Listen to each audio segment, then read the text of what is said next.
Ano nga bang ibig sabihin ng pagiging core? Sabi ng iba, yung core daw yung pinakamadaling role sa lahat.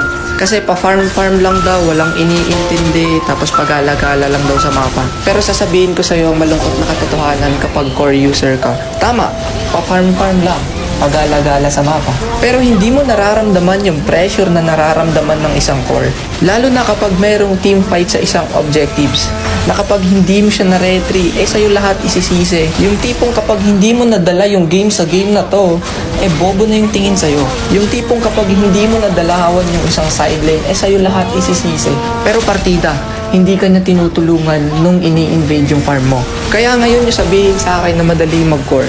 Kung meron mang sobrang galing mag-core, maniwala ka sa akin. Lahat ng trash talk inabot niyan, lahat ng sisi pinagdaanan niyan bago siya maging magaling at nasanay sa ganong kultura. Kaya wag na wag mong sasabihin na madali lang mag-core, please lang, lalo na kapag Angela lang yung alam mo. Tanginang Angela yun, ka-lightning trancho. Kaya sa mga nagbabalak mag-core dyan, isipin mo muna kung kaya mo saluhin lahat ng trash talk bago ka lumipat ng role. Etong huling bagay na sasabihin ko ay talagang nangyayari.